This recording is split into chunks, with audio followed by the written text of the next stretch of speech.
Hello Thrashers and welcome back to Thrash Reviews, where yours truly, Thrash Maniac 99, continues to review upcoming hard rock and heavy metal albums in the calendar year of 2016.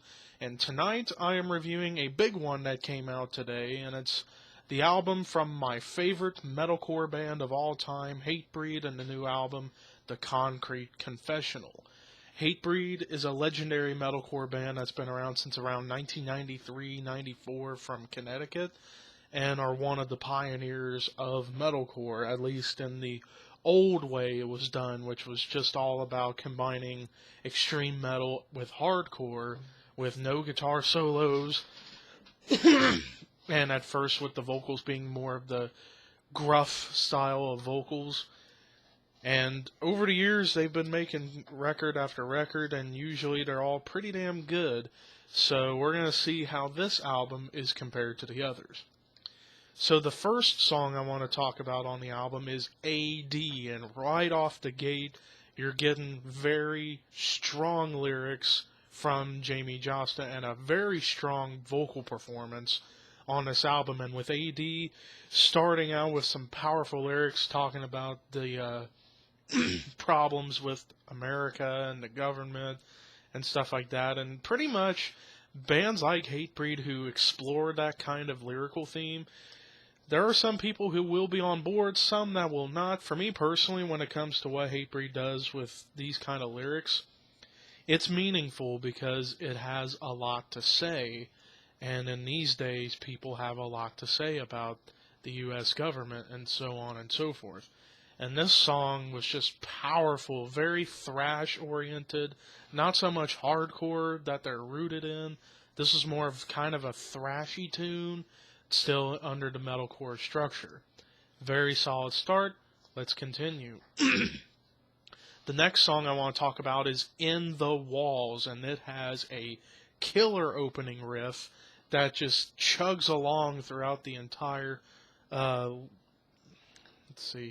2 minutes, 10 seconds of this song. It's a short track, and it just chugs along. This riff just keeps on going and going and going. Probably could be considered my favorite Hatebreed riff. And Hatebreed is a band that's known to come up with some very cool metalcore style riffing. And also, I forgot to mention with the song AD, that was one of the only songs on the album to feature a guitar solo. Anyways, excuse me right there.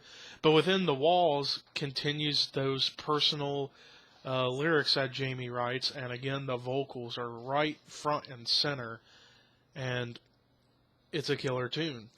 Next track I want to talk about is From Grace We've Fallen, and this is one of my favorite tracks of the album because it's sort of in the similar vein of In the Walls, with a good chugging along guitar riff that just keeps at it, and that's a good thing for a lot of metal fans who love that kind of repetition where it's like just stay on that riff, and they stay on a lot of good, well-written guitar riffs throughout the song as well as much of the album. And again, more personal lyrics and so on and so forth, more about the problems with the world and so on and so forth. Let's keep going to the final track. The final track I want to talk about is the album closer, Serve Your Masters, the second longest track of the album at nearly 3 minutes.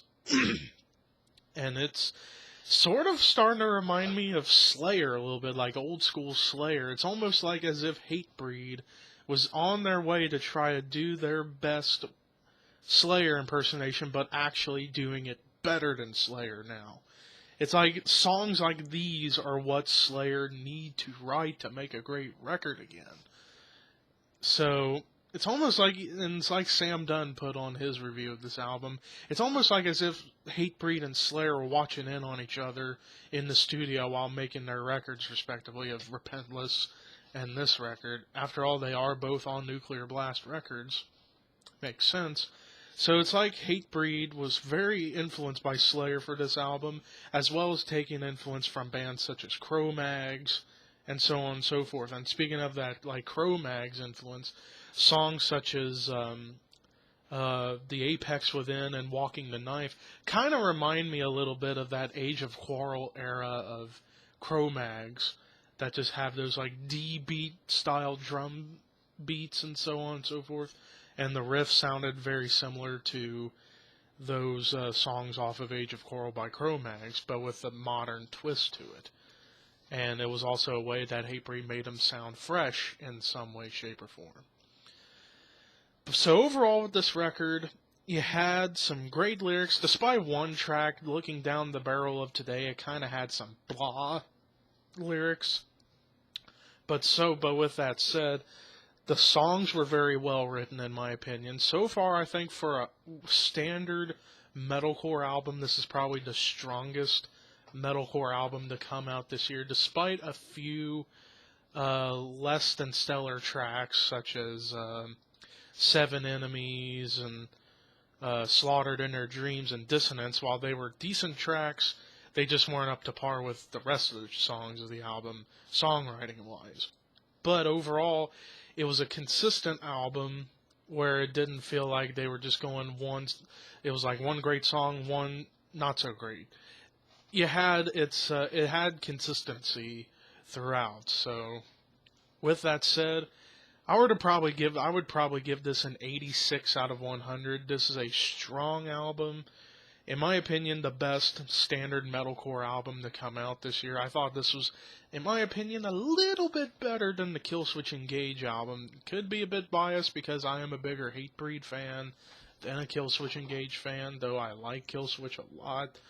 Hatebreed to me will always be, in my personal opinion, the best metalcore band of all time because they were one of the first and they still perform it well. While there are some people who probably will dismiss this album saying, oh, it's the same old stuff. Well, look at bands such as Unearth. They've been practically writing the same style of music throughout their whole career, but they perform it well, and that's how I feel with Hatebreed. They're doing similar to what Unearth is doing as far as like consistently writing in the style they know best to write in, and that's metalcore.